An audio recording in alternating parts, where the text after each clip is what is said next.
ورتل القرآن ترتيلا. أعوذ بالله من الشيطان الرجيم. بسم الله الرحمن الرحيم. يا أيها الناس قد جاءتكم موعظة من ربكم وشفاء لما في الصدور وهدى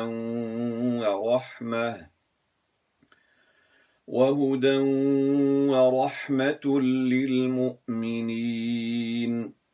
قل بفضل الله وبرحمته فبذلك فلتفرحوا هو خير مما تجمعون. قل أرأيتم ما أنزل الله لكم من رزق فجعلتم منه حراما وحلالا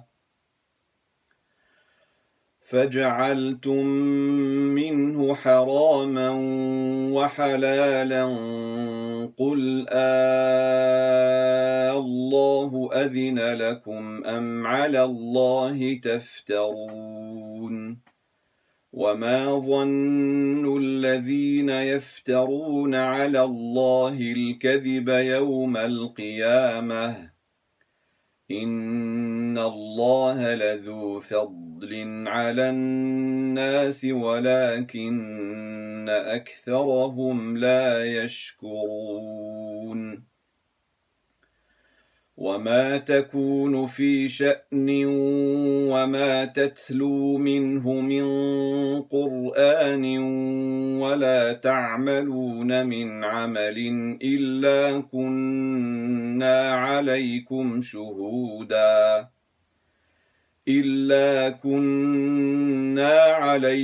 شهودا إذ تفيضون فيه. وما يعزب عن ربك من مثقال ذرة في الأرض ولا في السماء ولا أصغر من ذلك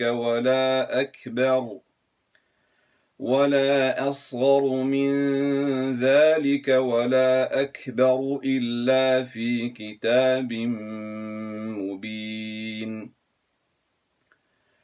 ألا إن أولياء الله لا خوف عليهم ولا هم يحزنون الذين آمنوا وكانوا يتقون. لهم البشرى في الحياة الدنيا وفي الآخرة لا تبديل لكلمات الله ذلك هو الفوز العظيم. صدق الله العظيم. ورتل القرآن ترتيلا. وقال ربكم ادعوني أستجب لكم. Assalamu alaikum, bienvenue dans Invocation coranique. Aujourd'hui, j'ai voulu partager avec vous une invocation pour la famille, même pour une famille heureuse. Subhanallah, lorsqu'on discute avec les gens qui nous entourent, on voit combien le souci de la famille est un souci généralisé chez la plupart des gens. Tout le monde a envie d'avoir une famille heureuse. Tout le monde a envie d'avoir des relations de couple qui sont magnifiques, des relations avec les enfants qui sont magnifiques, des enfants qui sont épanouissants, des enfants qui sont eux-mêmes heureux et épanouis, des enfants qui nous apportent de la joie et du bonheur et des enfants qu'on voit grandir devant nos yeux de la manière qui nous fait le plus plaisir. Des enfants qui sont entre les frères et les sœurs, heureux d'être ensemble, de jouer ensemble, de travailler ensemble, d'œuvrer ensemble, de grandir ensemble. Et donc la famille de manière générale est quelque chose qui nous préoccupe tous et on a tous envie d'avoir cette famille idéale, magnifique. La réalité c'est que eh bien, toutes les familles sont faites de haut et de bas.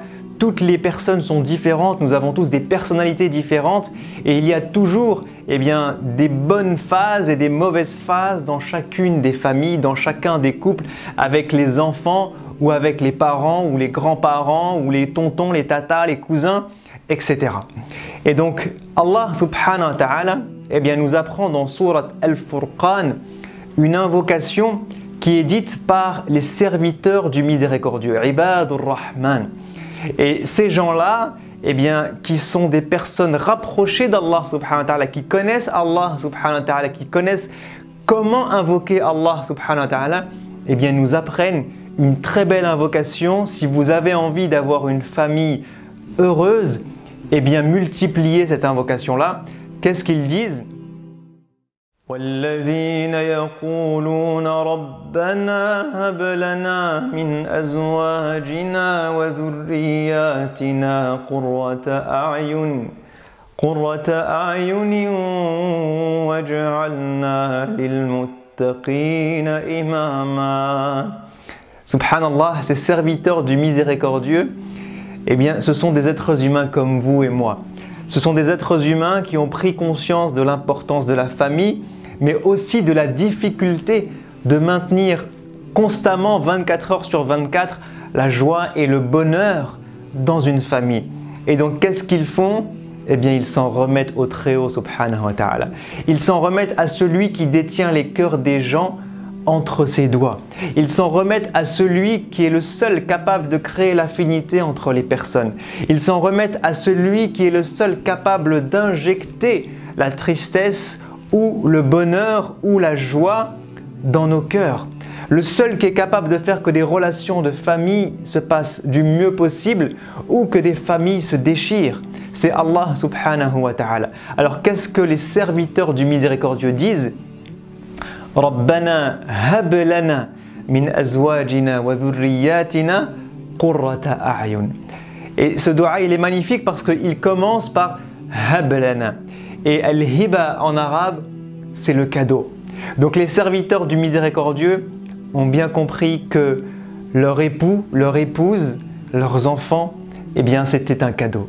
C'est peut-être le plus beau cadeau que Allah subhanahu wa ta'ala nous fait lorsqu'il nous permet eh bien, de devenir une famille, de s'aimer, de se chérir les uns les autres, que ce soit les enfants, les parents, le mari, la femme, les frères, les sœurs, etc. Donc la première des choses qu'ils disent, le premier mot qu'ils utilisent, c'est « hab lana ». Fais pour nous un cadeau, donne-nous un cadeau. Quel est ce cadeau, ya Allah ? Eh bien, fais que notre plus beau cadeau, ce soit que nos époux, nos épouses, min azwajina, donc époux ou épouses, wa dhurriyyatina, et que nos enfants, notre descendance, soit quoi ? Qurrata a'yun. Qu'ils puissent être le bonheur de nos yeux, la prunelle de nos yeux, la joie de nos journées, la joie de nos cœurs. Qurrata a'yun, c'est toutes ces choses qui font que lorsque vous les vivez, lorsque vous les voyez, eh bien vos yeux pétillent, que vos yeux sont remplis de joie, de bonheur, peut-être même de larmes de joie et de larmes de bonheur. Et les serviteurs du miséricordieux, eh bien demandent à Allah à ce que leur noyau familial soit leur plus belle source de bonheur au quotidien. Donc si vous aussi, eh bien, vous accordez de l'importance à vos familles, si vous aussi vous avez envie que vos familles eh bien, soient belles, soient magnifiques, avec les hauts et les bas qu'on vivra tous, avec les hauts et les bas qu'on aura tous à gérer au quotidien, parce que encore une fois, nous ne sommes pas des anges. Mais malgré ces hauts et ces bas, si votre objectif est quand même d'avoir une famille qui est votre source de bonheur, alors faites ce dua, le dua des serviteurs du miséricordieux qui demandent à Allah subhanahu wa ta'ala, Ya Allah, fais que nos époux, nos épouses, nos enfants, nos familles soient une source de joie et de bonheur au quotidien pour chacun d'entre nous. Je vous laisse avec cette belle invocation. Prenez soin de vos familles et je vous dis à très bientôt, Inch'Allah. Assalamu alaikum wa rahmatullahi wa barakatuh. وقال ربكم ادعوني أستجب لكم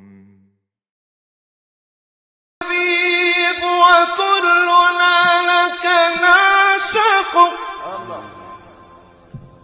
ولطيب بسم الله الحمد لله والصلاة والسلام على سيدنا محمد وعلى آله وصحبه وسلم تسليما أما بعد. Assalamu alaikum wa rahmatullahi wa barakatuh. Chers frères, chères sœurs, bienvenue dans cette nouvelle chronique intitulée Enseignement prophétique. Allah tabaraka wa ta'ala dans le Coran, lorsqu'il va décrire le prophète, décrire son envoyé, il va le décrire en ces termes. Laqad kana lakum fi rasulillah uswatun hasana. Vous avez en la personne du prophète sallallahu alayhi wa sallam un excellent exemple, un excellent modèle. Voilà qui est le prophète sallallahu alayhi wa sallam et voilà la miséricorde de Dieu de nous avoir envoyé cet homme qui est une source d'inspiration immense, qui est un exemple parfait, qui est l'incarnation même du message du Coran. Et force est de constater que dans cette dunya, nous traversons des difficultés, nous traversons des épreuves, nous traversons des zones de turbulence. Et c'est pour cette raison que connaître le prophète, que suivre ses enseignements, que s'inspirer de sa vie est une chose essentielle pour le croyant. Alors dans cette chronique, nous allons essayer de nous atteler à la tâche suivante. Étudier à chaque épisode un hadith du prophète alayhi salatu wassalam et de pouvoir en tirer les sagesses, de pouvoir méditer autour de ses enseignements prophétiques. Et le premier hadith que j'ai choisi pour cette première chronique, c'est le hadith suivant. فيقول النبي عليه الصلاة والسلام ليس الغنى عن كثرة العرض ولكن الغنى غنى النفس متفق عليه. Le prophète alayhi salatu wassalam dans ce hadith rapporté par Al-Bukhari et Muslim nous dit la véritable richesse n'est pas l'abondance de biens, mais la véritable richesse est la richesse de l'âme. Et ce hadith, bien que intemporel par définition, il résonne forcément pour nous qui vivons à l'ère de l'hypermodernité d'une façon particulière. Vous savez, on vit dans des sociétés où le regard des gens, où l'argent, où le statut social sont devenus des véritables idoles modernes que les gens adorent. Alors, vivre sa spiritualité de façon apaisée et épanouie dans ce contexte-là, dans ces sociétés-là, n'est pas toujours une chose aisée. Et ce hadith, dans sa généralité, il vient interroger notre rapport au matériel. Il vient interroger le rapport qu'on a avec les choses de ce bas monde. Il vient interroger le rapport qu'on a avec l'objet. Et il vient également questionner la place dans nos vies du spirituel, de la spiritualité. La place dans nos vies de la réussite. La place dans nos vies de la richesse. Et donc, nous montrer, nous indiquer comment faire l'équilibre entre ces deux champs, entre le matériel et le spirituel. Alors on va essayer ensemble, durant ces quelques minutes, dans cette étude autour de ce hadith, de méditer sur cet enseignement prophétique en mettant en exergue 4 dimensions autour de ce hadith. La première des dimensions de ce hadith vient évoquer l'idée de la réussite. Et la réussite, vous le savez, aujourd'hui, on ne l'aborde que sous le prisme du matériel. Avoir réussi, aujourd'hui, qu'est-ce que ça veut dire ? Avoir un bon travail, avoir fait des études, avoir une bonne place dans la société, être propriétaire, partir en vacances, être marié, avoir des enfants. Réussir sa vie dans la conscience commune, c'est donc cela. C'est donc posséder. Et au-delà même de posséder, montrer que l'on possède. Mais en islam, la réussite, c'est autre chose. En islam, la réussite, c'est la réussite de l'au-delà. En islam, la réussite, c'est la réussite de l'au-delà. Aura réussi sa vie, celui qui aura gagné l'agrément d'Allah Azzawajal, celui qui aura bénéficié de la miséricorde divine, celui qui se sera présenté devant Allah Azzawajal avec un cœur saint, quel que soit son rang ici-bas, que ce soit le PDG d'une grande entreprise ou une personne dont les gens le trouvaient modeste et le trouvaient simple. Donc ce hadith, il va commencer ici par nous rappeler que la richesse est une chose beaucoup plus profonde que la définition qu'on en a dans nos sociétés modernes. Et il nous indique la véritable richesse en commençant justement par une contre-définition. Il nous indique, pour nous parler de la véritable richesse, qu'est-ce que n'est pas la véritable richesse en nous disant ce n'est pas kathratul arad, ce n'est pas l'accumulation de richesse. Ce n'est pas l'arad, et dans ce terme qu'il va utiliser, l'arad va rentrer tout type de possession. Pas uniquement le financier, mais tout ce que tu possèdes. L'argent, certes, tes comptes en banque, mais également des voitures, également des habits, des montres, des trophées, le regard que les gens ont sur toi, l'opinion que les gens ont sur toi, ton degré dans la hiérarchie sociale, tout ça n'est pas la véritable richesse. Et le prophète alayhi salatu wassalam nous explique ceci. Alors qu'on se le dise, être riche en islam n'est pas quelque chose de mauvais en soi. L'islam n'appelle pas à la pauvreté. Nombreux étaient les sahaba radiallahu anhum qui avaient fait fortune dans le commerce. Être riche n'est pas donc une chose blâmable, car rappelons-nous que c'est Allah Azza wa Jal qui accorde la richesse à qui il veut. Et parmi ces noms les plus beaux, ces noms divins, il figure Ar-Razaq, le pourvoyeur, celui qui donne la subsistance, Al-Wahhab, celui qui donne, Al-Mourni, celui qui enrichit. Donc la richesse de façon générale n'est pas une mauvaise chose, mais ce que le prophète alayhi salatu wassalam nous rappelle dans ce hadith, c'est de ne pas nous tromper d'objectif, de ne pas confondre le moyen et le but. Et malgré ce que nous vend la société, tout ceci n'est pas la véritable richesse. Tout ceci n'est pas le but. Et voilà comment trouver un équilibre. Voilà une première piste pour pouvoir trouver notre équilibre entre le matériel et le spirituel. Ne jamais confondre le moyen avec le but. La seconde dimension de ce hadith, c'est la problématique du kathra, de l'accumulation, de la course aux richesses.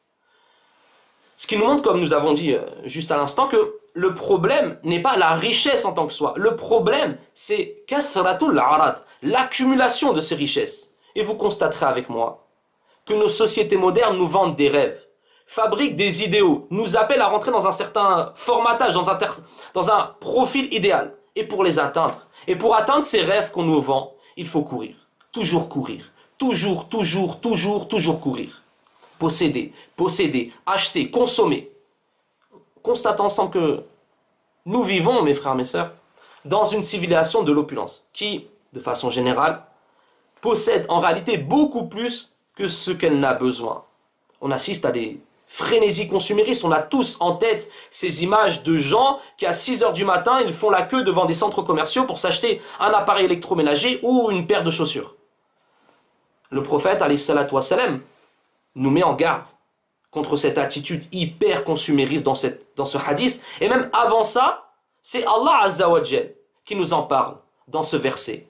Al-hakumut takathur.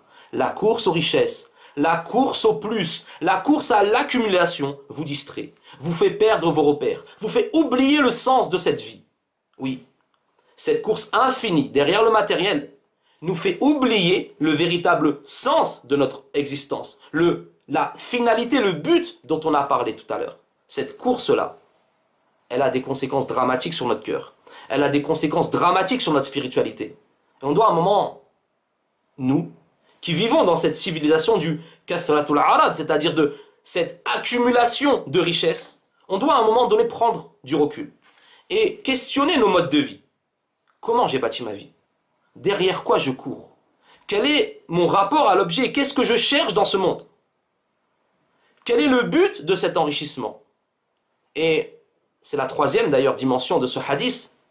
Si le prophète sallallahu alayhi wa sallam nous met en garde contre le kathra, contre l'accumulation dont on vient de parler, c'est aussi pour mettre en évidence une qualité, un trait de caractère, une attitude dont malheureusement on parle très peu. Cette attitude essentielle pour le croyant, c'est ce qu'on appelle al-qana'a, ou le fait de se satisfaire de ce qu'on a. Le fait d'être satisfait de ce que nous avons. L'imam Ibn Battal, qui était un des grands savants malikites du XIe siècle, spécialiste dans le hadith, nous dit justement lorsqu'il commente ce hadith que celui qui se satisfait de ce qu'il a reçu, qui s'en accommode, qui ne cherche pas le toujours plus, le perpétuel excédent, celui-là est le véritable riche. Et ce hadith, il nous apprend à apprécier les choses. Il nous apprend à apprécier la réelle valeur des choses. Et c'est pour cela qu'il faut prendre du temps dans nos vies. De temps en temps, cesser de courir, prendre le temps de regarder ce qu'on a, de méditer sur les bienfaits divins, de remercier Allah Azza wa Jal pour tout ce qu'il nous a donné. Cette valeur d'al-qana'a, du fait de se satisfaire de ce qu'on possède, est une valeur fondamentale et qu'il faut qu'on retrouve. Et cette valeur, en plus, elle est la mère, elle est la tête de nombreuses autres vertus. Elle appelle à l'humilité, elle appelle à la modestie, elle appelle à la patience, elle appelle à être satisfait d'Allah, avoir une bonne opinion d'Allah, elle appelle également à s'éloigner de l'ostentation. Et ça, ce sont des traits de caractère qui sont essentiels pour le croyant. La dernière dimension de ce hadith vient nous évoquer cette fois-ci la véritable richesse. Après avoir donné une contre-définition, expliqué ce que n'est pas la véritable richesse, le prophète alayhi salatu wassalam nous dit la véritable richesse, c'est Rina an-nafs, la richesse de l'âme. C'est celle-ci qui est la véritable richesse. C'est celle-ci qui est véritablement utile à l'homme. C'est celle-ci qui est une finalité et non un moyen. Et cette idée de réussite, de richesse véritable, qui est celle de l'âme, renvoie à un verset du Coran, à un verset de Surat al-Shams, où Allah tabaraka wa ta'ala nous dit « Qad aflaha man zakkaha » a certes réussi celui qui a purifié son âme. Voilà la priorité pour le croyant. Voilà le critère, voilà l'orientation que nous donne le prophète alayhi salatu wassalam. Passez du temps, occupez-vous, enrichissez votre cœur, occupez-vous de votre âme, occupez-vous de purifier ce cœur, car c'est ça la véritable richesse. Le vrai riche, indépendamment de la place qu'il occupe dans la société, indépendamment de sa fiche de salaire, c'est celui qui aura profité de sa présence sur terre, très courte, au regard de l'éternité, pour remplir son livre de bonnes actions, pour purifier son cœur, pour avoir des intentions les plus nobles et sincères possibles. La lecture du Coran, la méditation du Coran, le dhikr, les invocations, les assises de science, l'effort pour acquérir un noble caractère, le combat contre son nefs, ce sont des choses dont la valeur auprès d'Allah Azzawajal dépasse toutes les choses de ce bas monde. Et, alhamdoulilah, ce premier enseignement prophétique, il nous apprend donc à considérer les choses, non pas sur l'aspect extérieur, non pas sur ce que pensent les gens, ou de quelle est la valeur de cette chose pour les gens, mais il nous apprend à regarder les choses et à les considérer selon la valeur qu'elles ont auprès d'Allah subhanahu wa ta'ala. Alhamdulillah, nous avons donc terminé avec ce premier hadith. Barakallahu fikum, subhana rabbika rabbil izzati amma yasifun, wa salamun ala al-mursalin, walhamdulillahi rabbil alamin, wa salamu alaykum wa rahmatullahi wa barakatuh. الحبيب وكلنا لك نعشق. Information coronavirus. Le virus est toujours là et il est dangereux. Pour nous protéger les uns les autres et limiter les transmissions, respectez ces gestes simples. Lavez-vous très régulièrement les mains avec de l'eau et du savon ou utilisez une solution hydroalcoolique. Toussez ou éternuez dans votre coude ou dans un mouchoir. Mouchez-vous dans un mouchoir à usage unique, puis jetez-le. Évitez de vous toucher le visage, en particulier le nez et la bouche. Respectez une distance d'au moins 1 mètre avec les autres. Saluez sans serrer la main et arrêtez les embrassades. Et en complément de ces mesures, portez un masque quand la distance d'1 mètre ne peut pas être respectée. Merci à tous. Ensemble, protégeons-nous. Si vous avez besoin d'aide, appelez le 0800 130 000 ou plus d'informations sur gouvernement.fr. Ceci est un message du ministère chargé de la Santé et de Santé publique France.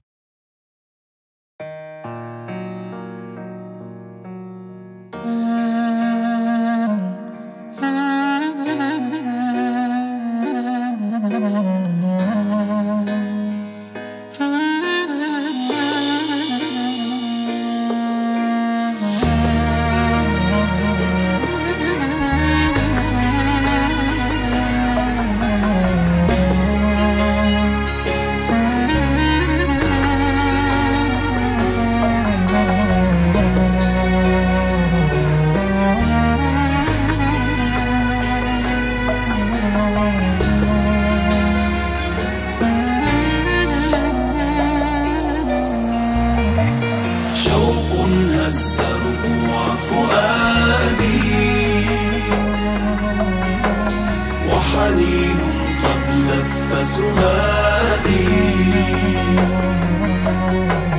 حبك شق حدود العادي أمي يا نبع الرحمن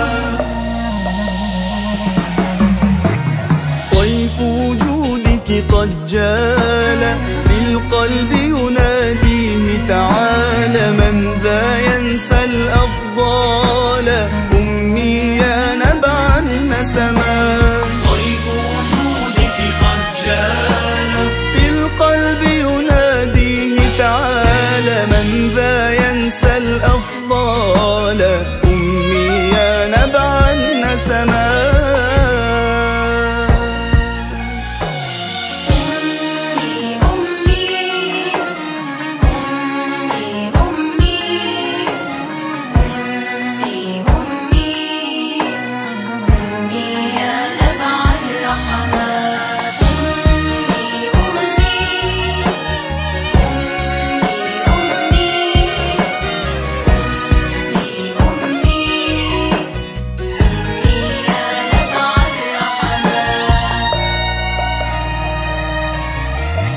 عطر الجنة قدماها شهد المعنى شفتاها أدعو المولى يرعاها بنداء في كل صلاة عطر الجنة قدماها شهد المعنى شفتاها أدعو المولى يرعاها بنداء في كل صلاة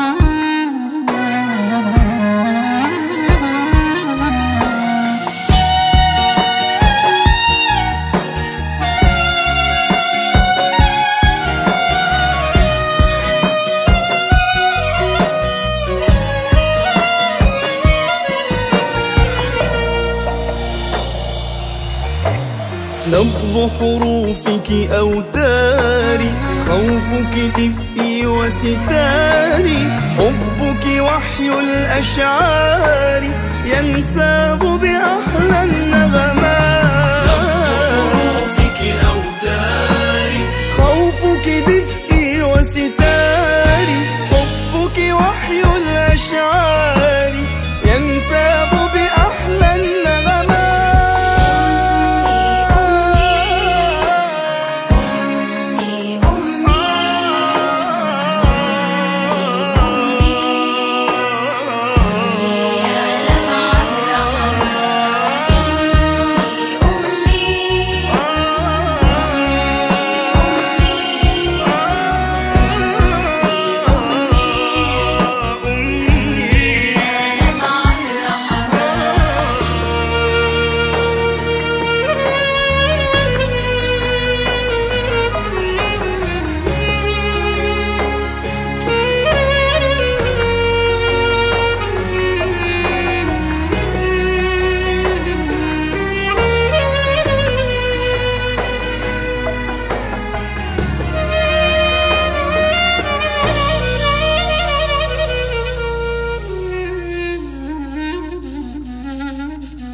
Bismillahirrahmanirrahim. Chers auditeurs, chers internautes, salam alaikum wa rahmatullahi ta'ala wa barakatuh. Comme annoncé, donc, nous avons notre live, notre direct sur MF Web TV, votre chaîne, avec Monsieur Amar Lasfar. Bienvenue, Monsieur Lasfar. Salam alaikum.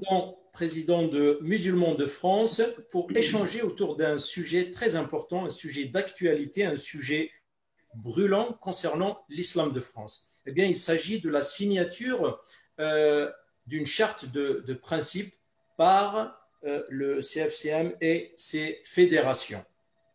Alors, Monsieur Lasfar, pour commencer, ça fait exactement 2 mois maintenant depuis votre rencontre avec le président de la République. Je parle des fédérations. Donc, le 18 novembre, il vous a reçu et vous a demandé justement d'établir cette charte de principe ou de valeur pour le Conseil national des imams. Alors, Finalement, le 18 janvier, cette charte a été signée par 5 fédérations et le président de la République vous a reçu et il avait déclaré que c'était un engagement clair, net et précis envers la République et que c'était un acte fondateur pour l'islam de France. C'est quelque chose de très fort quand même. Maintenant, il y a eu, on va dire, une petite confusion, un petit cafouillage. Les gens n'ont pas tout compris. Si vous pouvez revenir un petit peu sur l'historique donc, on va dire du 18 novembre, quand le président vous a reçu, jusqu'à la signature de cette charte. Bismillah ar-Rahman ar-Rahim. Heureux de rencontrer nos corréligionnaires, nos concitoyens de l'endroit où je me trouve. Je suis au Maroc pour quelques jours. Écoutez, premièrement, une petite mise au point. Ce n'est pas la première fois dans l'histoire de la présence musulmane dans notre pays que nous répondons à ce genre de questions, c'est-à-dire montrer notre position claire, sans aucune ambiguïté, sur un certain nombre de questions qui sont, il faut dire, qui nous interpellent, qui sont posées par notre société. Donc, des questions tournant sur le respect du cadre laïque dans lequel nous évoluons, le respect des lois, le respect des valeurs de la République et un certain nombre de questions touchant justement la pratique du culte musulman dans notre pays. Déjà, en 1999, avec Jean-Pierre Chevènement, avant justement de mettre en place le Conseil français du culte musulman, la même question a été posée par ceux qui étaient à l'époque, les responsables des fédérations qui étaient à l'époque et qui étaient des interlocuteurs des pouvoirs publics. Donc on leur a posé quasiment les mêmes questions. Pour l'histoire, quelles étaient les fédérations au début qui travaillaient? Les fédérations, il y avait bien sûr la mosquée de Paris, il y avait la FNMF, il y avait nous, musulmans de France, il y avait Foi et Pratique, il y avait la Fayaka, donc les Africains. Donc on était tous, quasiment, toutes les fédérations qui aujourd'hui composent le paysage depuis, donc il y a un certain nombre de fédérations qui ont vu le jour. Mais en tout cas, les différentes fédérations qui composaient le paysage musulman à l'époque, et d'ailleurs, M. Chevènement, ministre de l'Intérieur et des Cultes, j'insiste sur et du culte, vous allez le comprendre par la suite. Donc, ministre de l'Intérieur et des Cultes a invité les musulmans à une certaine concertation. Et d'ailleurs, il appelait l'istishara. Ça s'écrivait comme ça, l'istishara, c'est-à-dire la consultation des musulmans de France à travers les fédérations qui les représentent. Vous remarquez que depuis que l'islam fait débat dans notre pays, et à chaque fois qu'il y a une invitation autour de la table de la République, ce n'est pas le citoyen que nous invitons. D'ailleurs, la République n'invite pas le citoyen. Je reviendrai aussi sur ce mot par rapport à la charte, parce qu'il y a des confusions aujourd'hui, on dit tout et n'importe quoi sur ce document qui s'appelle la charte. Donc, ce n'est pas un débat, ce n'est pas un dialogue entre les pouvoirs publics et les musulmans en tant que personnes physiques, les 5 ou les 6 ou les 7 ou les 8 millions de musulmans de France. Parce que les musulmans de France sont des citoyens, comme tous les citoyens de France et de Navarre. Mais c'est un dialogue avec les fédérations qui ont des objets, qui se retrouvent sur un certain nombre de points communs, mais chaque fédération elle a sa propre vision, sa propre façon de faire. Donc déjà, en 1999, il y avait cette consultation. Et puis un document que nous avons signé. Le document aujourd'hui, il est au bureau notamment du ministère de l'Intérieur et des Cultes, et pour cela que nous avons réagi spontanément quand on nous a proposé de signer une charte dernièrement. On a dit, mais nous avons signé un document à l'époque qu'on a appelé justement la charte des principes ou des valeurs. Bon, on nous a dit, on aimerait bien voilà, ça fait 20 ans que vous avez signé cette charte ou ce document de référence. On aimerait bien que vous renouvelez votre engagement. Nous, on n'a pas pris mal ce genre de choses. Parce que nous, on a toujours dit, les pouvoirs publics, nous sommes leurs interlocuteurs. Nous travaillons avec les pouvoirs publics. Quand on nous dit, mais écoutez, de quel droit le ministre de l'Intérieur s'ingère dans les affaires du culte musulman? Encore une fois, il s'appelle ministre de l'Intérieur et des cultes.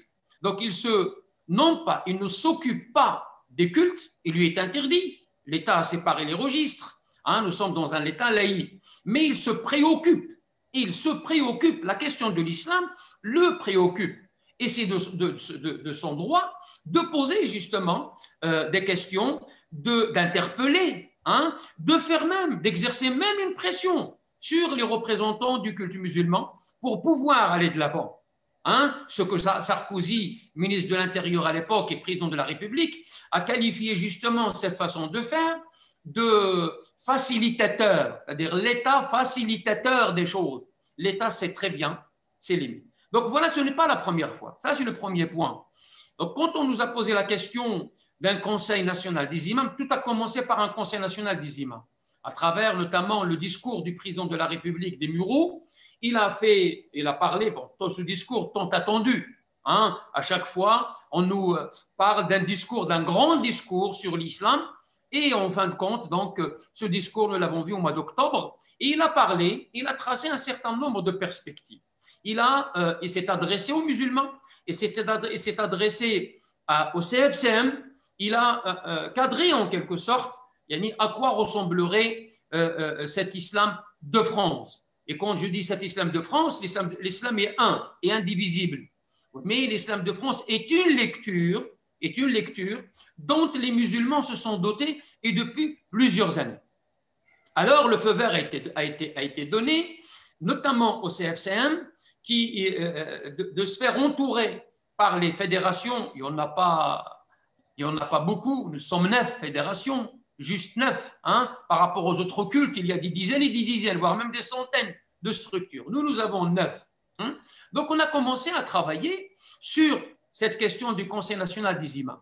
Nous avons rendu la copie le 18 novembre à l'occasion justement de cette audience qui nous a été réservée par le président de la République. Il est resté avec nous pendant 2 heures et on a signé l'acte de naissance du Conseil national des imams. Le Conseil national des imams a toujours été à l'ordre du jour du CFCM depuis 2003, c'est-à-dire régler cette question des imams. Former les imams sur place, regarder de plus près la situation de l'imam, la précarité notamment de les imams, le rôle que jouent ces imams. Parce qu'aujourd'hui, quand on parle notamment du terrorisme, on regarde vers les imams, vers les mosquées, vers les présidents d'associations, et malheureusement, on fait un procès injuste à ces imams qui n'ont ménagé aucun effort pour justement immuniser, comme nous l'avons toujours dit, immuniser les générations montantes. Donc nous avons trouvé cette occasion, quand le président de la République a parlé de la nécessité d'avoir un cadre pour l'imama dans notre pays, nous avons tout de suite saisi l'occasion. C'est vrai, il y avait la pression du président de la République, mais la pression dans le bon sens. Et on a repris ce dossier qui a tardé. Moi, personnellement, quand j'ai été reçu avec mes frères et mes amis des fédérations, reçu par le président de la République, je lui dis, Monsieur le Président, votre efficacité va nous servir et va nous aider. Et voilà, nous avons fait en quelques semaines, quand on lui a donné la copie de l'acte de naissance du Conseil national des imams, en quelques semaines, nous avons pu faire au sein du CFCM et au sein des fédérations ce que nous n'avons pas pu faire durant plusieurs années. Tout de suite, à la fin de la réunion, le président de la République nous a dit on aurait bien aimé, donc au nom de l'État, je vous demande, au nom de la France, je vous demande d'imaginer un document à travers lequel vous vous engagez. Et d'ailleurs, il a dit écoutez, moi je vous fais confiance et ma confiance envers vous engage. Vous engage Et je vous demande solennellement, en tant que président de la République, d'imaginer un document que vous appellerez la charte, qui va en quelque sorte, à travers ce document, vous allez vous exprimer. Les fédérations vont s'exprimer d'une même voix sur un certain nombre de questions qui faisaient débat et qui continuent encore à faire débat. On ne peut pas tourner le dos aux questions qui traversent la société. Qu'en est-il du rapport homme-femme? Qu'en est-il d'un certain nombre de pratiques associées à notre culte? Est-ce que justement ils font partie du culte musulman ou pas? Qu'en est-il du rapport notamment à la laïcité? Est-ce que l'islam est compatible ou pas avec les valeurs de la République? Qu'en est-il des lois de Dieu et des lois des hommes? Est-ce que parce que je suis musulman, je dois faire passer d'abord les lois du ciel ou les lois de Dieu avant les lois de la République? Vraiment, c'est des questions pointues. Et nous avons tous vécu dernièrement, depuis quelques années, 2-3 ans, nous avons vécu justement cette interpellation à travers des tables rondes, à travers des déclarations d'un certain nombre de politiques, d'un certain nombre de journalistes. Et nous, ce débat, nous avons toujours, les fédérations musulmanes, et à leur tête notamment la fédération que j'ai l'honneur de présider, Musulmans de France, on n'a jamais fouillé le débat. Nous avons toujours assumé justement nos prérogatives, nos devoirs vis-à-vis justement de débat. Nous avons donc acté le CNI et nous avons travaillé sur la charte. Et la charte, depuis le 18 novembre jusqu'au 18 janvier, pendant 2 mois, nous avons travaillé sur ce que nous avons signé par la suite. Monsieur Lasfar, avant d'aller plus loin, je rassure juste nos auditeurs que donc, après cette séance de questions-réponses, on essaiera de répondre à vos questions écrites. Donc, on répondra, Inch'Allah ta'ala. Mais avant cela, Monsieur Lasfar, vous disiez que ce dossier de la charte, ça fait des années qu'il était sur la table du CFCM et que, pour une raison ou pour une autre, certains diront pour les divergences des fédérations au sein du CFCM, des querelles peut-être partisanes, vous n'avez pas pu travailler ensemble. Et ce qu'on reproche aussi, c'est que, bien sûr, les pouvoirs publics, c'est de leur rôle aussi d'inciter, parce qu'ils se soucient de l'organisation de cette nouvelle religion, mais le problème, c'est que c'est à chaque fois, les gens ils nous disent, c'est à l'approche d'échéances politiques, c'est parce qu'il y a eu les attentats, donc on fait le lien entre les attentats et le Conseil national des imams, comme si les imams ou les mosquées étaient responsables de ces actes. Comment répondre à ces accusations ou à ces préoccupations? Vous savez, il n'y a pas de rapport entre les attentats qui nous ont secoués, et d'ailleurs ils nous ont toujours secoués, on commence maintenant à avoir l'habitude, malheureusement, ça ne se passe pas 1 an, 2 ans, en l'espace d'1 an, 2 ans, il y a toujours des tentatives d'attentats. Aujourd'hui, le terrorisme est un phénomène planétaire et n'est pas propre à la France, il est partout dans le monde. Donc le monde entier souffre justement de ce fléau qui s'appelle le terrorisme. Il fut un temps, c'était un terrorisme d'un autre ordre, associé à d'autres cultures. Aujourd'hui, il y a de plus en plus justement de terrorisme qui nous concerne, nous, parce que nous sommes, victimes au même titre que tout le monde, mais aussi, il se fait au nom de notre religion. On ne peut pas balayer d'un revers de main et dire circuler, rien à voir, on n'est pour rien, ce n'est pas nous, l'islam ne dit pas ça, et on sera incommuniqué. Non, la société française nous demande plus, et il a le droit justement de nous demander plus et de nous dire qu'est-ce que vous avez fait pour contribuer, qu'est-ce que vous avez fait pour enseigner l'islam modéré, pour enseigner l'islam respectueux, pour enseigner l'islam qui respecte les droits de l'homme, pour enseigner l'islam qui respecte l'homme. Parce que nous sommes, écoutez, nous sommes dans un modèle ouvert à l'ère de la mondialisation et à l'ère d'Internet. Nous vivons dans un monde justement globalisé, mondialisé, et beaucoup de paramètres interviennent dans tout ça. Donc voilà, nous avons répondu à ces questions qui le traversent. Le politique, il fait son travail. Moi, je ne vais pas dire aux politiques, écoutez, vous avez un agenda, monsieur le président, monsieur le ministre, tel gouvernement. Le gouvernement fait son travail. C'est pourquoi il a été élu. Et puis, il y a un programme aussi. Chaque majorité, nous en avons connu depuis maintenant 40 ans que l'islam de France existe. Donc, nous avons connu des différentes majorités. Et c'est tout à fait normal que le politique fasse son travail. Et c'est tout à fait normal qu'il a un agenda, justement. Il a des comptes à rendre. Parce que parmi les dossiers que le politique a mis à l'ordre du jour, cette question de l'islam de France. Et il nous interpelle, il nous presse un peu, justement, à aller de l'avant, parce que le politique, il n'a pas le temps que nous avons. Nous, je dirais, notre travail, il s'inscrit dans la permanence, il s'inscrit dans la durée. On n'a pas un mandat, mais le politique, il a un mandat et il doit, justement, montrer ce qu'il a fait durant le mandat. Le politique fait son travail. Nous, les religieux, nous faisons notre travail. Bien sûr, on se croise quand il le faut, on travaille ensemble quand il le faut, mais chacun avec sa spécificité. Le religieux ne se mêle pas du politique et le politique ne se mêle pas du religieux. Oui, un président de la République, il a un mandat. Un gouvernement, il a un mandat. Et il faut qu'il donne des résultats. Donc, il n'y a pas de rapport entre organiser le culte musulman et réussir et parachever, j'allais dire, et parachever ce chantier qui s'appelle l'islam de France. L'islam de France, je tiens à le signaler, il ne date pas de plusieurs années. On ne demande pas aux musulmans de faire en quelques années ce que les autres cultes ont fait en plusieurs siècles. L'islam de France, c'est 20 à 25 ans.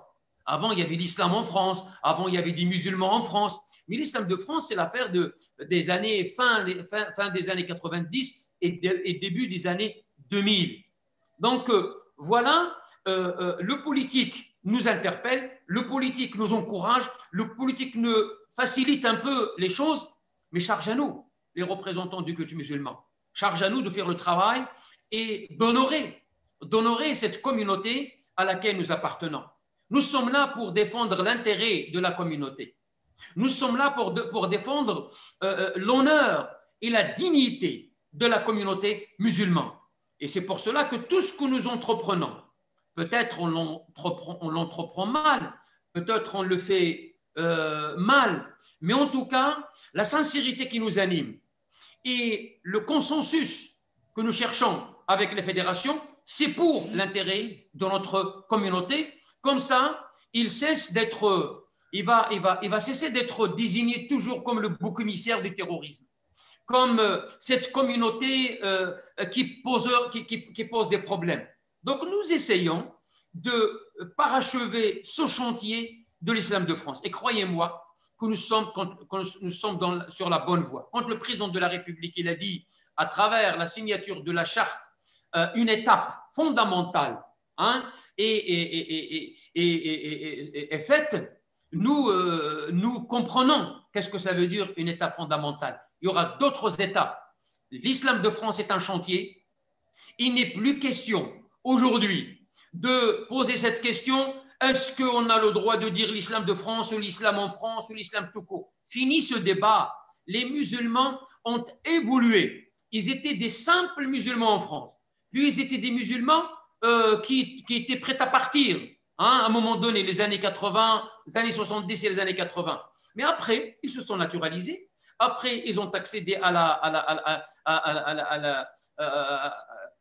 l'acquisition des logements. Et puis, ils se sentent chez eux. Ils ont fait de la France leur pays. Et des générations. Nous sommes à la 4e génération. Et aujourd'hui, l'islam de France est une réalité.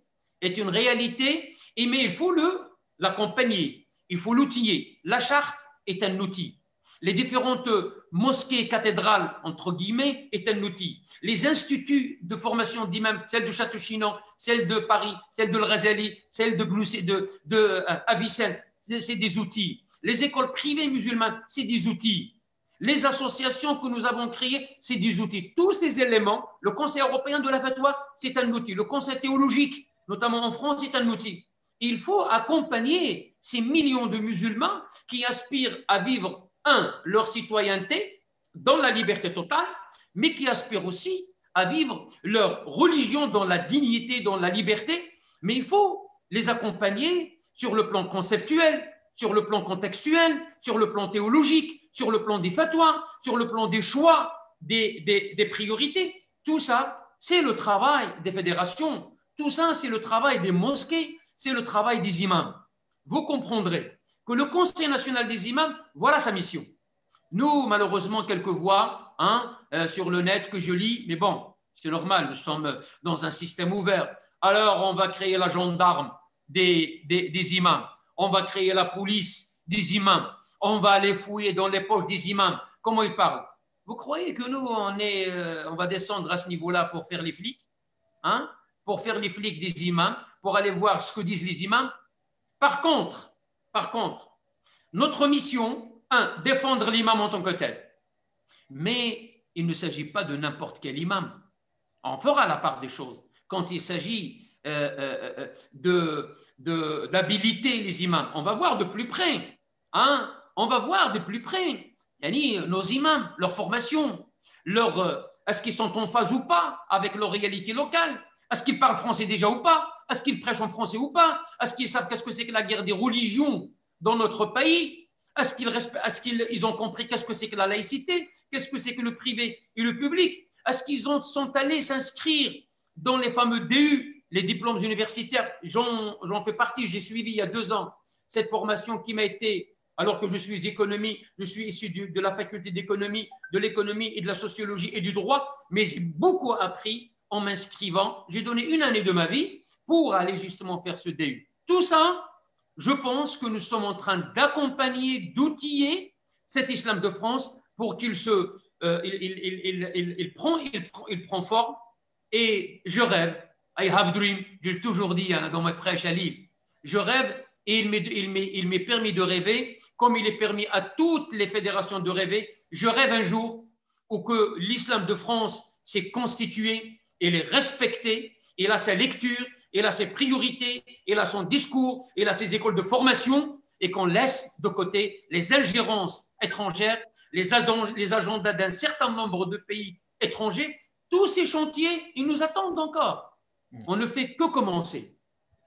Monsieur Lasfar, je mettrai quand même un petit bémol. Donc, vous voulez bien accompagner la communauté musulmane, vous parliez du consensus, etc. Mais ce qu'on remarque aujourd'hui, c'est que cette charte, qui à l'origine devrait être signée par toutes les fédérations, n'a été signée que par 5 fédérations. Alors, 3 autres fédérations n'ont pas signé cette charte, et on a vu dans des communiqués où ils pointent du doigt certaines choses, comme par exemple la formulation de certains textes, etc., des formulations qui, comme ils le disent, portent atteinte à l'honneur des musulmans, des formulations avec un caractère accusateur et marginalisant.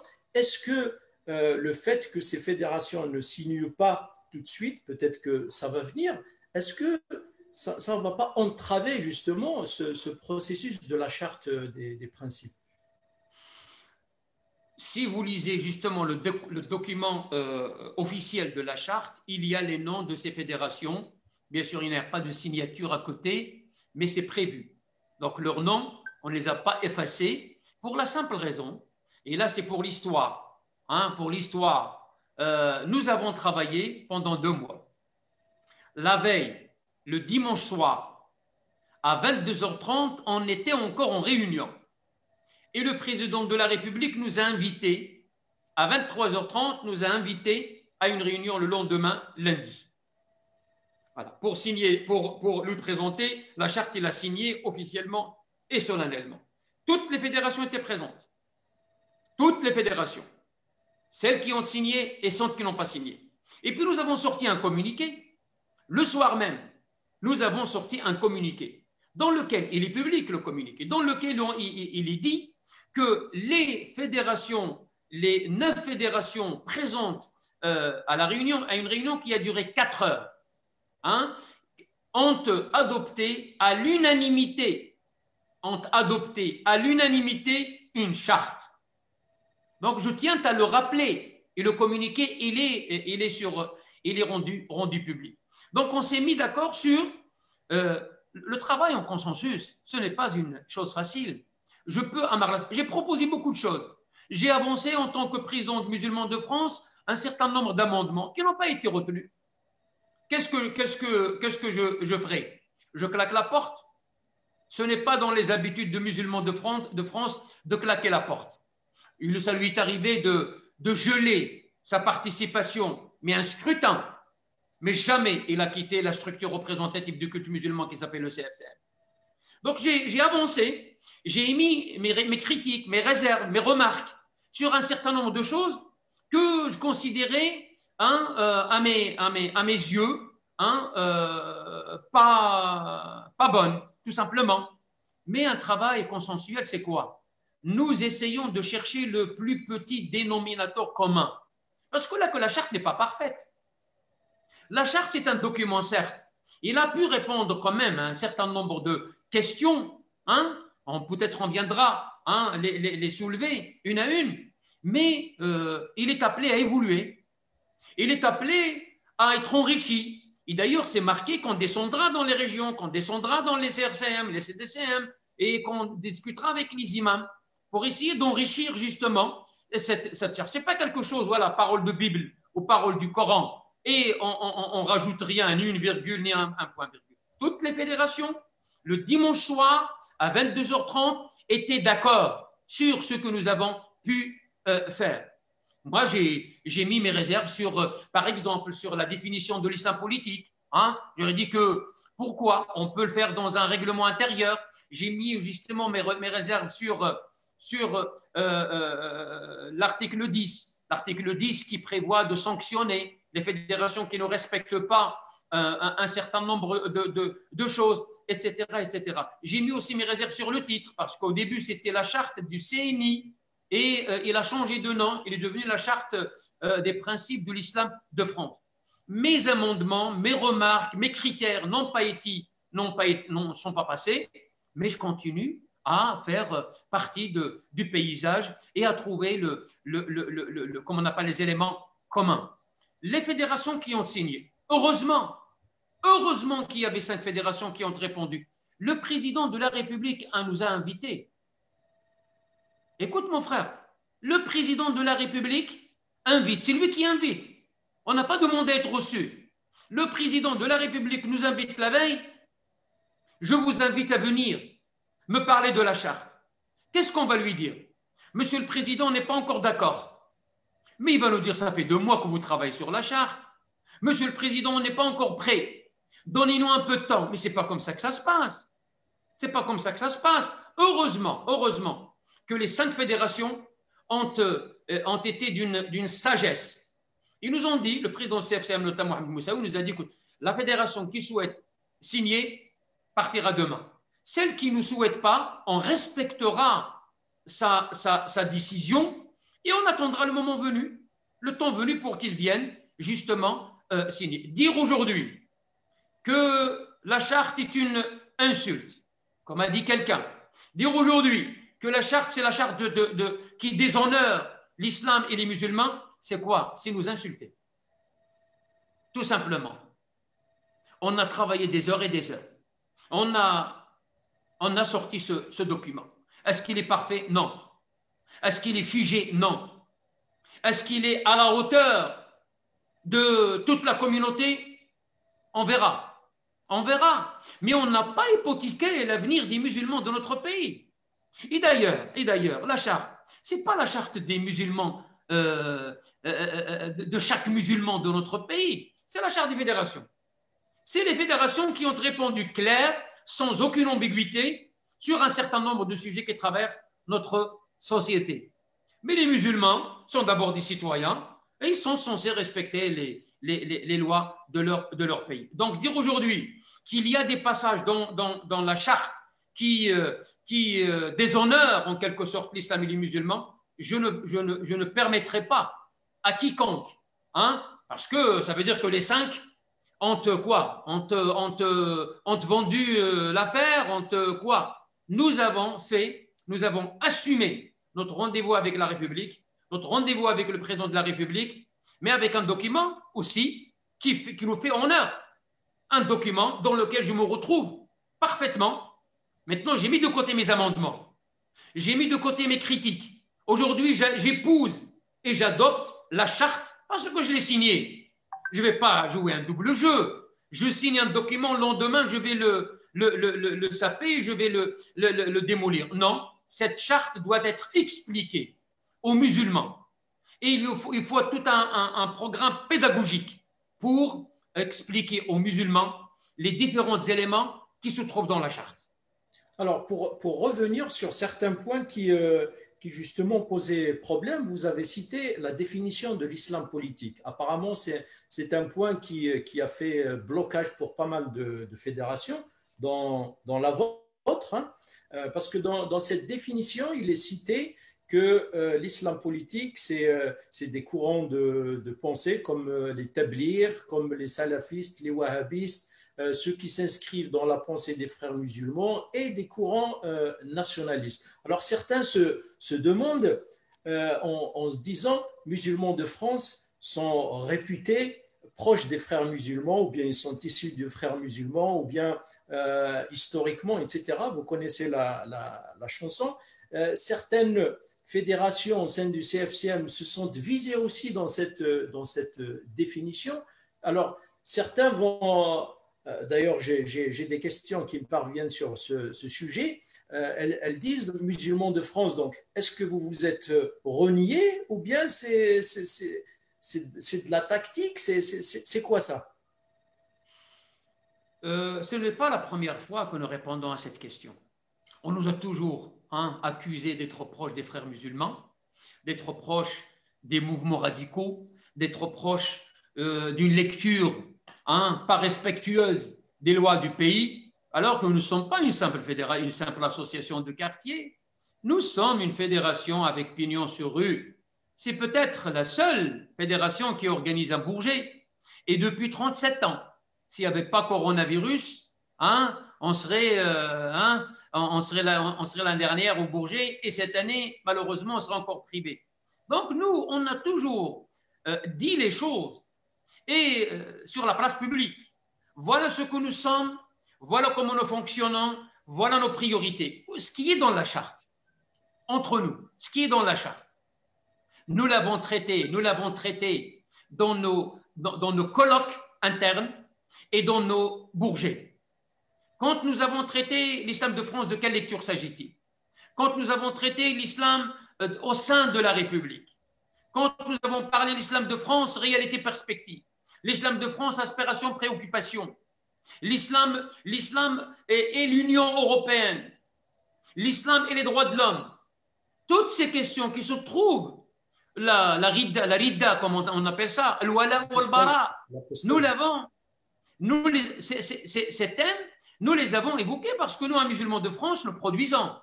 Et je l'ai dit quand j'étais auditionné au Sénat, on n'est pas une simple association de quartier, nous sommes une école qui réfléchit, une école qui est dotée d'un certain nombre d'intellectuels, de savants, et sont connus, ils ont fait leurs preuves. Alors aujourd'hui, justement, nous dire que, écoutez, vous n'êtes pas, comment j'allais dire, que vous n'êtes pas habilité, ou vous n'êtes pas, ces questions-là, nous les avons évacuées. La question des frères musulmans, je l'ai dit dans mon audition au Sénat. J'ai rendu clair que musulmans de France et les musulmans font deux. Et on ne le dira jamais assez. Nous l'avons toujours dit au Bourget. Mais un certain nombre de journalistes, malheureusement, d'ailleurs, aujourd'hui commencent à changer. Ils ne marquent plus musulmans de France proches des frères musulmans. Proche, moi, je le refute pas. Oui, je suis proche de tous les musulmans du monde. Je suis proche de tous les mouvements musulmans du monde parce que bon, nous avons des points communs. Tout simplement, nous prions tous, nous jeûnons, nous acquittons de la zakat, on fait le pèlerinage. Mais aucun mouvement, aucune idéologie ne dicte quoi que ce soit à Musulmans de France. Et Musulmans de France n'est membre d'aucun mouvement international, si ce n'est 20 rue de la Prévôté à la Courneuve. Et au niveau européen, nous avons une fédération qui s'appelle l'Union des organisations islamiques en Europe. Mais on n'en a pas fait attention à cette question de frères musulmans. Là, mais voilà, aujourd'hui, à travers la charte, ça y est, nous avons répondu devant le président de la République à cette question qui était en suspens, que nous signons. Nous et l'islam politique font deux. L'islam politique n'a pas de place en France parce que les sphères sont distinguées. On ne peut pas faire de la politique au nom d'une religion. Les frères musulmans font de la politique. Oui, ils sont au gouvernement, ils aspirent à accéder au pouvoir dans un certain nombre de pays. Mais là, c'est leur problème, ce n'est pas le mien. En France, on ne peut pas imaginer un courant qui aspire à arriver au pouvoir en utilisant la religion. Non, la religion, c'est la religion, la politique, c'est la politique.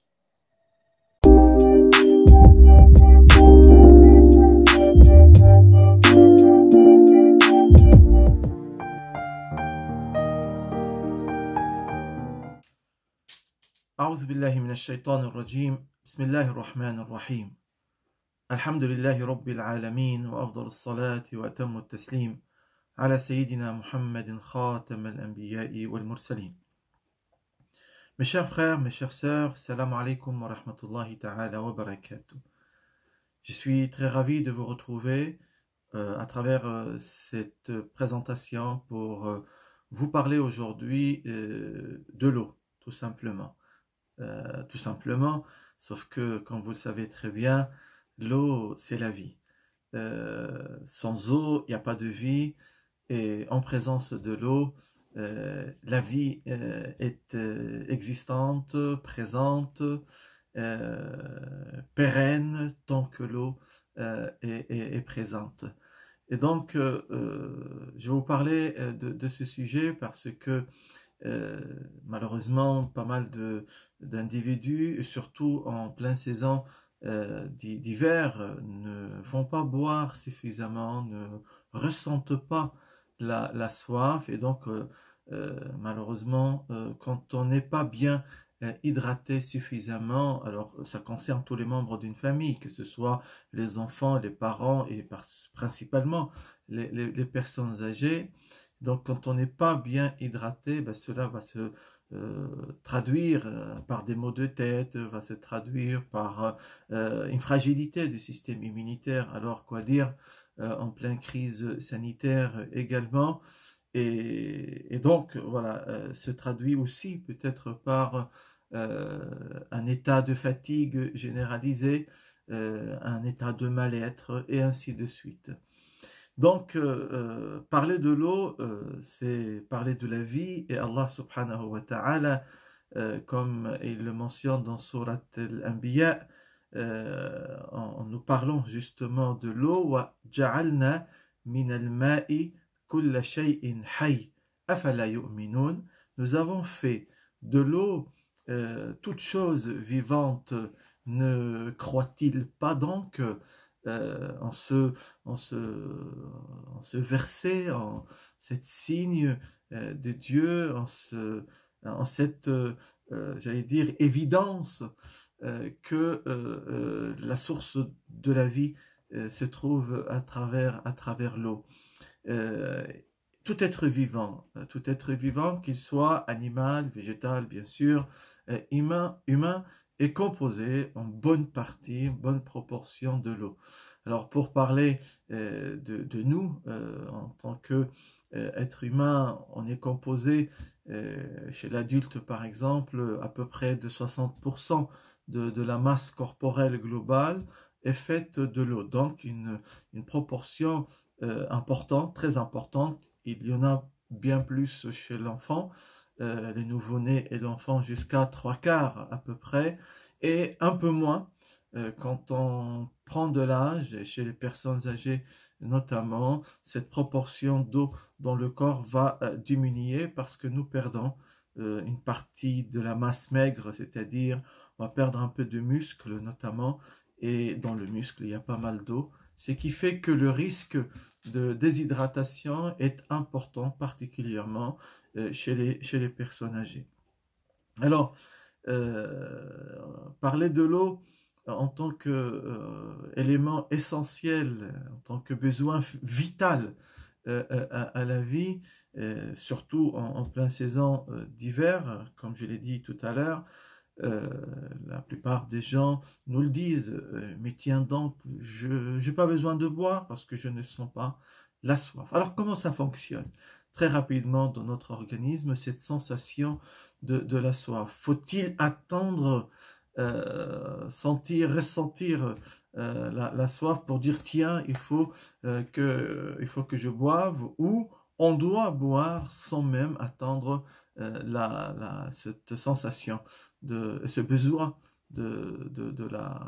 ce besoin de boire à travers la soif. En fait, nous sommes, quand tout va bien, quand on est en bonne santé, on est réglé d'une manière extraordinaire.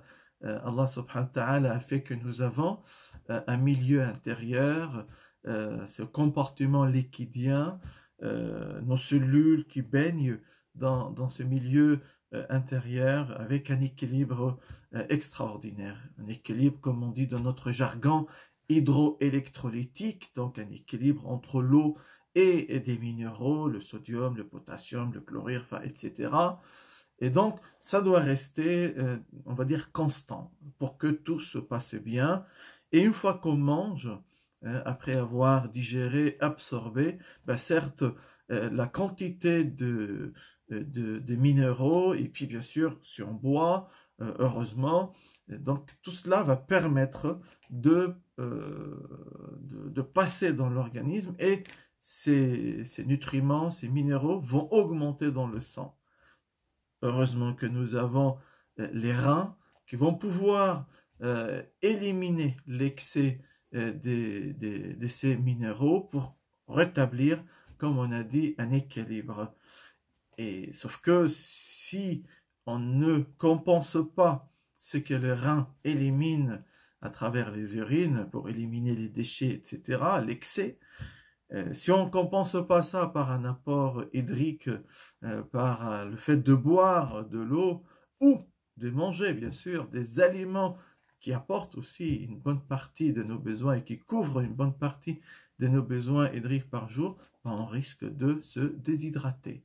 Et donc, cette nécessité de boire de l'eau doit être journalier, régulier, je dirais tout au long d'une journée, sans attendre obligatoirement la sensation de la soif, en fait, qui est déclenchée quand on a un seuil donné, c'est-à-dire les minéraux que nous consommons, le sodium particulièrement, va atteindre une certaine, pardonnez-moi le terme, osmolarité, un certain niveau dans le sang. Et donc, hop, ça fait trop, on envoie un signal au niveau du cerveau pour dire, tiens, il faut boire, donc on va boire. Sauf que ce mécanisme, et surtout quand on prend de l'âge, et puis en plus, si notre alimentation pour certains n'est pas très riche en sel, pour des multiples raisons, eh ben, on va pas pouvoir déclencher cette sensation de la soif parce que le seuil n'est pas atteint, ou parce qu'il y a quelques perturbations, ou parce que il fait pas chaud, il n'y a pas beaucoup de soleil, on transpire pas, donc on perd pas d'eau. Voilà, multiples causes qui fait que nous ressentons pas la soif. Et bien justement, on va continuer tout de même à manger, on va tout de même continuer à produire des déchets au niveau de notre organisme, et il faut toujours les éliminer à travers la production des urines, qui va se faire au détriment de la quantité d'eau qui se trouve dans notre organisme, si on ne la compense pas par l'apport, j'allais dire, exogène, hydrique, à travers l'eau ou les boissons, ou, comme j'ai dit tout à l'heure, l'alimentation qui est riche en eau.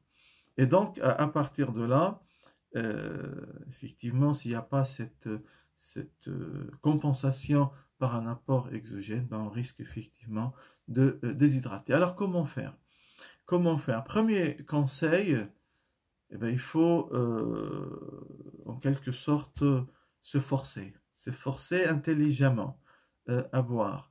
Alors, ça peut être à travers une bouteille d'eau. Alors, attention, ne mettez pas une grande bouteille d'eau parce que ça décourage en disant, tiens, il faut que je bois toute cette bouteille par jour parce que, vous le savez peut-être, c'est 1,5 litre à 2 litres en boisson et 1,5 litre à peu près en apport alimentaire, c'est-à-dire l'eau qui se trouve dans les tomates, dans le concombre, dans plein d'aliments qui apportent également de l'eau. Mais en boisson, et c'est ce qui nous intéresse ici, parce que c'est ce que nous pouvons en quelque sorte contrôler et puis mesurer plus ou moins, c'est avoir plutôt alors une petite bouteille d'eau, parce que une petite bouteille d'eau c'est rapide à boire, c'est facile à terminer, puis hop, on la re-remplit ou on prend une autre petite bouteille d'eau, ou bien passer peut-être par un nombre de verres d'eau en disant, tiens, aujourd'hui, il faudrait que je boive 15 verres d'eau, plus ou moins. Alors, chez certaines personnes, le fait de leur dire 15 verres, 20 verres, on dit oh là là, ça en fait beaucoup. Personnellement, moi, je trouve que la petite bouteille d'eau, c'est le moyen le plus simple en disant tiens, elle est là sur mon bureau quand je travaille, elle est là sur la table à manger quand je mange, etc. Et puis une fois qu'elle est terminée, j'en prends une autre. Mais on peut tout à fait fonctionner par un certain nombre de verres. Dans tous les cas, il faut boire.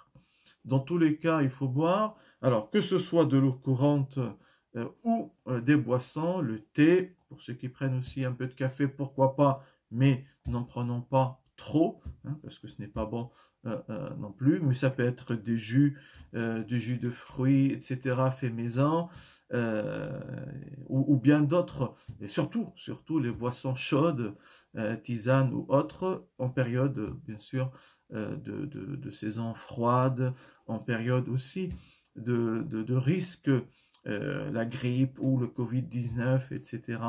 Et la boisson chaude, certes, elle va nous faire du bien à travers le fait de se sentir en quelque sorte une certaine chaleur à travers la température de la boisson, mais également elle va nous aider à stimuler notre système immunitaire, elle va nous aider à s'hydrater également, et donc c'est tout bénef.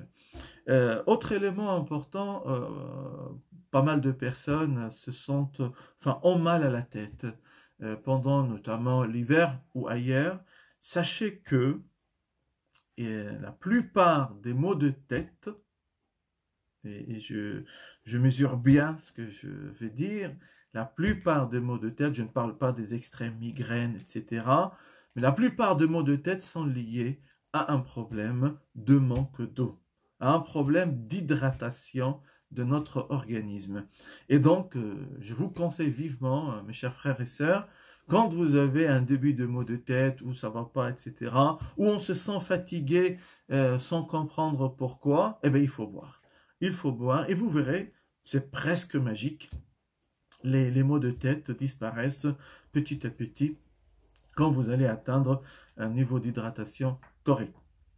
Et j'ai dit d'hydratation. Alors c'est vrai que s'hydrater, ça passe par l'acte de boire et surtout de boire régulièrement. Parce qu'on peut se dire, tiens, je vais prendre toute la petite bouteille d'eau comme certains parfois font, et puis hop, d'un coup, ça y est, je prends un demi-litre, je prends même 1 litre d'un coup pour certains. Ça s'appelle pas s'hydrater, parce que le litre que vous prenez d'un coup, ou le demi-litre que vous prenez d'un coup, risquerait de partir d'un coup. Vous voyez, juste après avoir boire, il y a trop d'eau qui arrive dans l'organisme, comme je l'ai dit tout à l'heure, et les reins vont travailler rapidement pour éliminer cet excès. Alors que si on buvait régulièrement un verre par ici, 3 gorgées, d'après la sunna du prophète d'une bouteille, d'une petite, ou autre, etc., régulièrement, toutes les heures, etc. Donc, ça permet à notre organisme de recevoir, j'allais dire, cette quantité d'eau, d'hydrater nos cellules, etc., pour leur permettre de bien fonctionner. Et puis, petit à petit, certes, on finira par éliminer cette eau ou l'excès d'eau à travers les urines, mais ça se fait sur les les 24 heures, et c'est ce qui permet un meilleur fonctionnement pour notre organisme, justement nos cellules, nos réactions biochimiques, notre système immunitaire, je dirais la thermorégulation, surtout en saison froide, on a besoin pour garder une bonne température du corps, de s'hydrater correctement pour, Inch'Allah, que tous les membres de la famille soient en bonne santé, en bonne forme, et particulièrement, je rappelle, pour terminer avec ce point, les personnes âgées, nos grands-parents,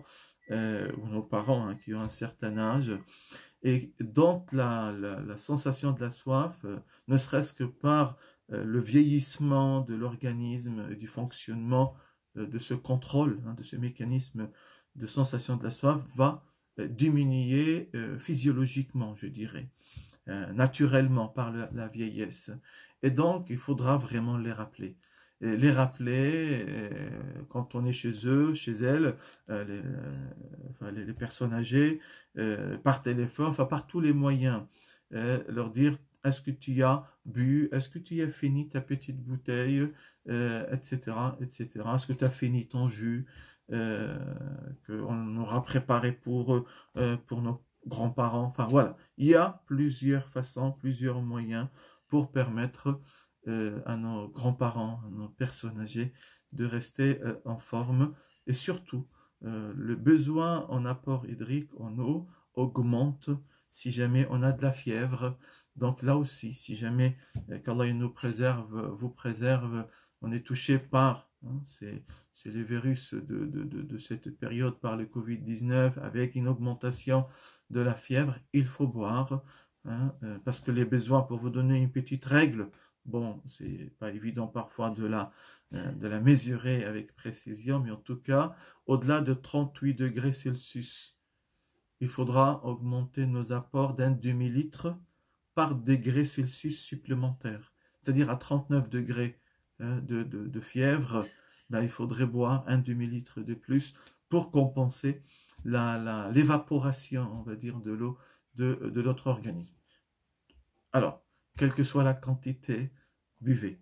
Buvez, hydratez-vous par plusieurs boissons pour que, Inch'Allah, vous soyez en forme, tous les membres de la famille, grands, petits. Il faut les dire aux enfants aussi, parce que les enfants, voilà, ils jouent, ils s'amusent, etc. Et du coup, n'ont pas ce réflexe de boire. Nos sœurs qui sont enceintes également, qu'Allah leur facilite la grossesse, ils ont besoin de bien boire. Nos sœurs qui allaitent, parce qu'il y a un coût hydrique, j'allais dire, à l'allaitement.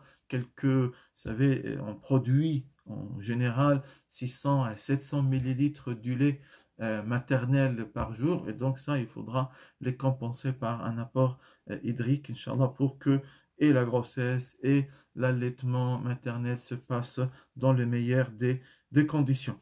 Voilà, mes chers frères, mes chères sœurs, très rapidement pour ce rappel sur l'importance de l'eau pour tout le monde en cette saison et bien au-delà. Qu'Allah vous bénisse, qu'Allah il nous permette, Inch'Allah, de rester en bonne santé, et puis voilà, pour que nous puissions vivre heureux en famille, au sein d'une famille, pour tous les membres de la famille et pour tout le monde dans une société. Hayakum.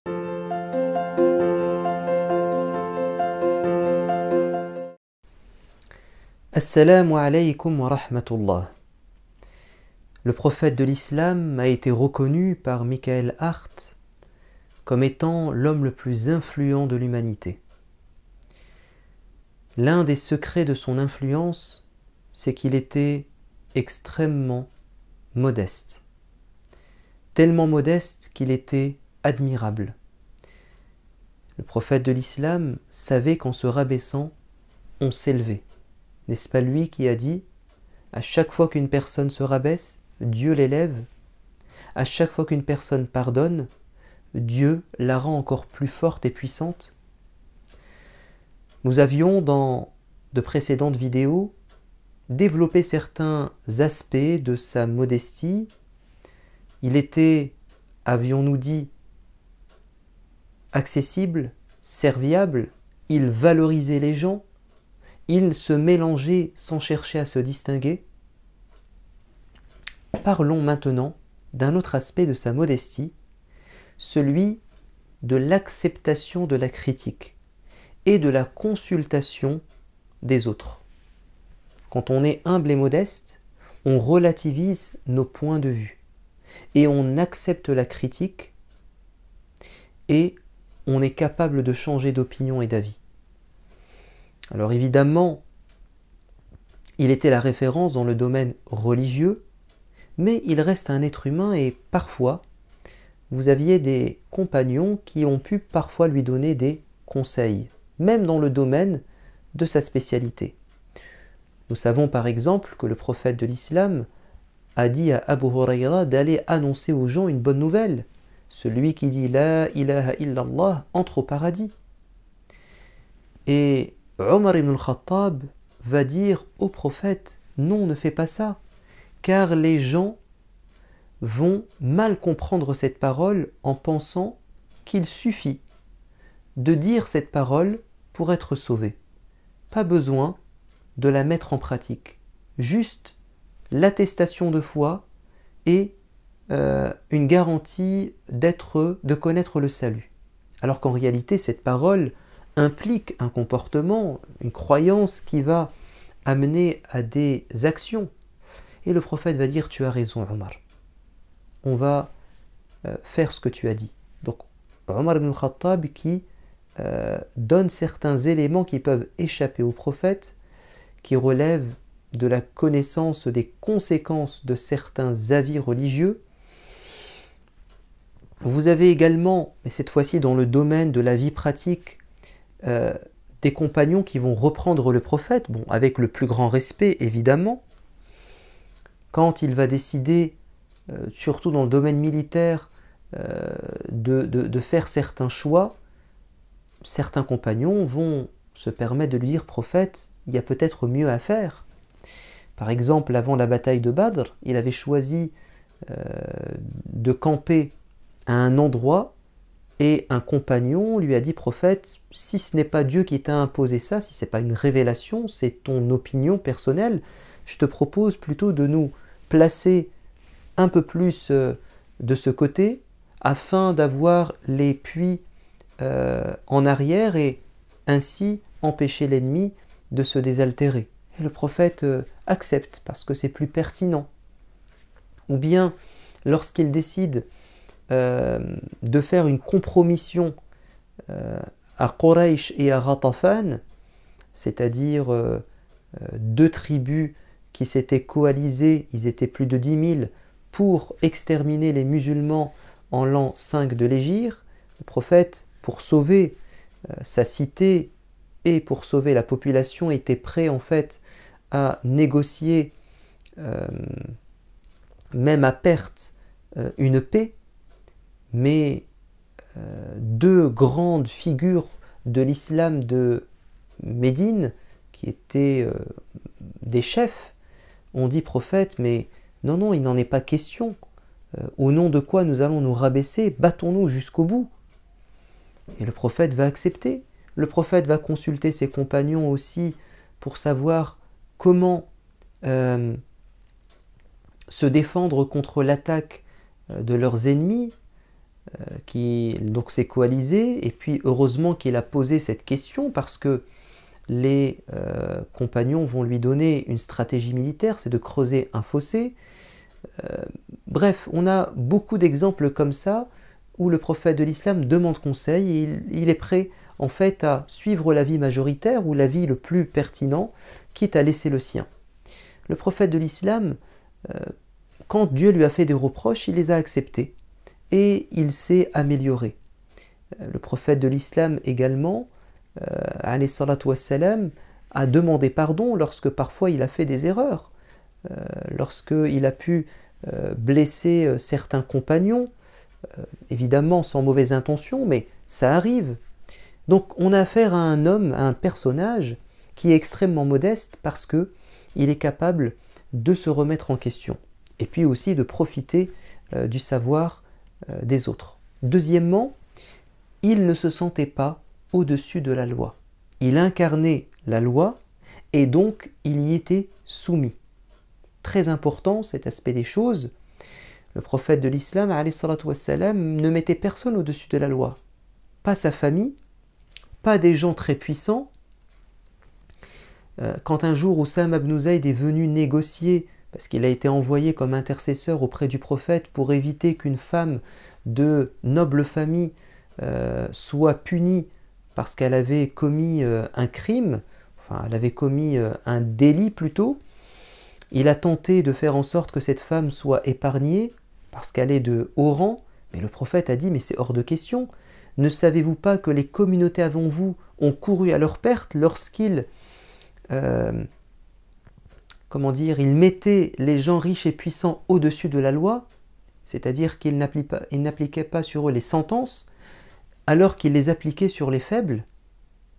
Ô Oussama, si ma fille, ma propre fille Fatima, commettait un délit, j'appliquerai sur elle la peine ou la sanction.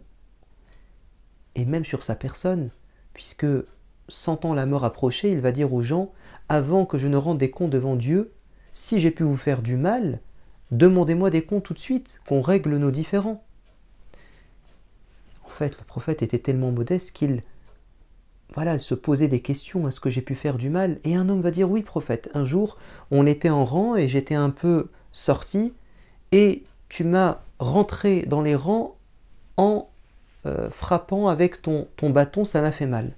Le prophète lui a dit, tu as raison, prends le bâton, il lève sa chemise pour recevoir le coup. Mais le compagnon va embrasser le ventre du prophète en disant, c'est ça que je voulais. Également, et on termine par ça, le prophète de l'islam est modeste de par en fait son parcours, son itinéraire.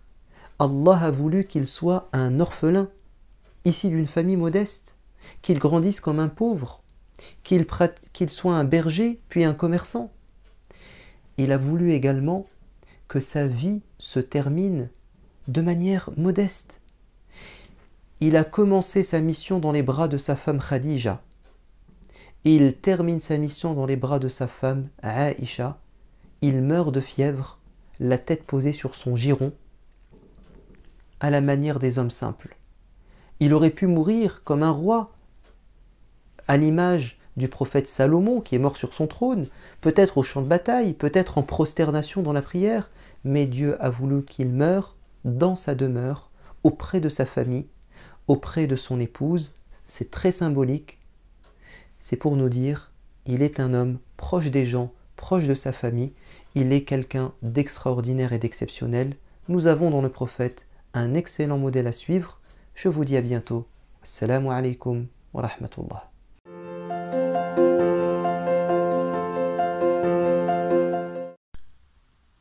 أعوذ بالله من الشيطان الرجيم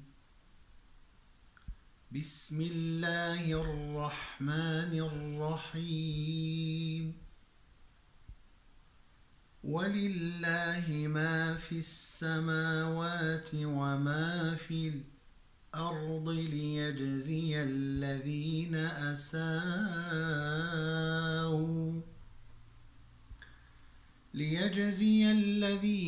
أساءوا بما عملوا ويجزي الذين أحسنوا بالحسنى الذين يجتنبون كبير الإثم والفواحش إلا اللمم إن ربك واسع المغفرة هو أعلم بكم إذ أنشأكم من الأرض وإذ أنتم أجنة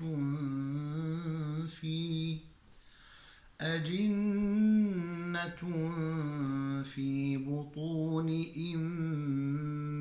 أمهاتكم فلا تزكوا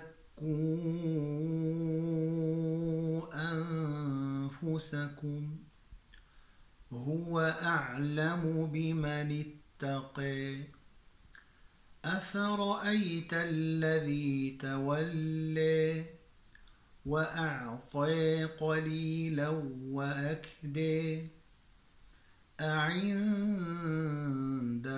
علم الغيب فهو يرى أم لم ينبأ بما في صحف موسى وإبراهيم الذي وفى ألا تزر وازرة وزر أخرى وأن ليس للإنسان إلا ما سعى وأن سعيه سوف يرى ثم يجزاه الجزاء الأوفى وأن إلى ربك المنتهى صدق الله العظيم